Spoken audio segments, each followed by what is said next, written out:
નમસ્કાર દર્શક મિત્રો, હું છું જિગ્નેશ મહેતા. રેમી ન્યૂઝના ડિજિટલ પ્લેટફોર્મમાં આપનું સ્વાગત છે. હાલ જ્યારે ગુજરાતમાં સગીર બાળાઓ પર બળાત્કારની ઘટના બનતા સમાજમાં ગંભીર ગુનાઓ નોંધાતા છે, તેવો જ એક કિસ્સો બારડોલી ખાતે આજ રોજ નોંધાયો.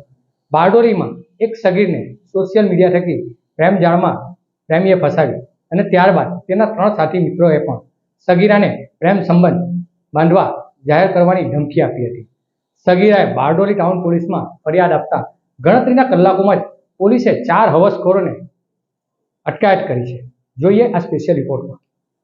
ઘટના એ બની હતી કે 1 વર્ષ અગાઉ બારડોલી નગરમાં રહેતી એક સગીરાને બારડોલીના જલારામ હુડકો સોસાયટીમાં રહેતા રોનિત પાંડે સાથે સોશિયલ મીડિયા થકી મિત્રતા થઈ ગઈ હતી અને મિત્રતા થયા બાદ રોનિત પાંડે સગીરા સાથે અવારનવાર શરીર સંબંધો બાંધ્યા હતા.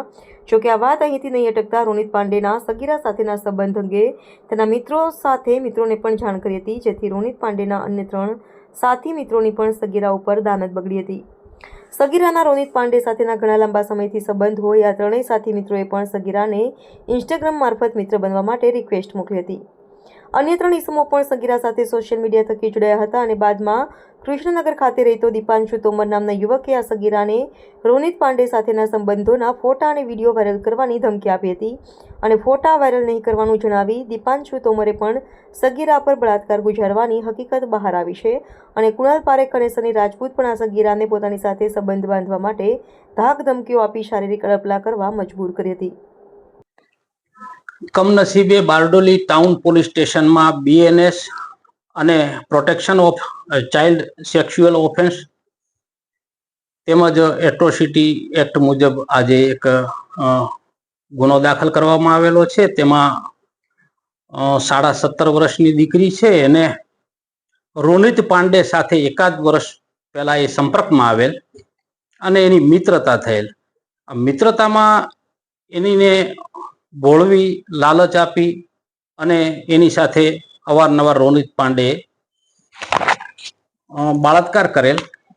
ત્યારબાદ રોનિતના 3 મિત્રો દીપાંશુ, સની અને કૃણાલ એ પણ પોતપોતાની રીતે આને આઈડી ઇન્સ્ટાગ્રામ પર ફોલો કરી મિત્ર બની અને દીપાંશુએ પણ એની સાથે મિત્રતા કરી અને તું રોનિત પાંડે સાથે તારા ખરાબ ફોટા છે, તારા કોલ વિડીયો છે એ અમને બધી ખબર છે, અમે તારા ઘરવાળાઓને અને સમાજમાં તારી બદનામી કરી શકીએ એમ છીએ, અમે તને આવા ફોટા બધા વાયરલ કરીને, તો તું અમારી સાથે પણ શારીરિક સંબંધ બાંધ એમ કરીને એકવાર દીપાંશુએ તોમરે એની સાથે શારીરિક સંબંધ બાંધેલો અને સની રાજપૂતે પણ આ જ રીતે સેમ એમોથી ઇન્સ્ટાગ્રામ પર ફોલો કરી મિત્ર બનાવી અને શારીરિક અડપલા કરેલા અને કૃણાલ પારેખે પણ શારીરિક અડપલા કરેલા. એમાં 4 આરોપી રોનિત પાંડે, દીપાંશુ તોમર, સની રાજપૂત અને કૃણાલ પોતપોતાની રીતે આને જ્યારે બોલાવે ત્યારે કોઈએ શારીરિક અડપલા કરેલા છે અને આ બંને રોનિતે અવારનવાર એના પર બળાત્કાર કરેલો છે અને એકવાર આ દીપાંશુએ અન્ય જગ્યાએ લઈ જઈને એની સાથે બળાત્કાર કરેલો છે. એવી એક ફરિયાદ એક 17.5 વર્ષની દીકરીએ કરેલી છે અને એટ્રોસિટી છે એટલે એટ્રોસિટી ડીવાયએસપી અત્યારે તપાસ ચલાવી રહ્યા છે. 4 આરોપીઓ પકડી લીધા છે. ચકચારી ઘટના અને સોશિયલ મીડિયા થકી સગીરાને બદકૃત્યમાં ફસાવવા બદલ બારડોલી પોલીસ પણ હરકતમાં આવી હતી અને હરકતમાં આવેલી બારડોલી પોલીસે રોનિત પાંડે, દીપાંશુ તોમર, સની રાજપૂત તેમજ કુણાલ પારેખ નામના 4 હવસખોરોની અટકાયત કરી લેવાઈ હતી.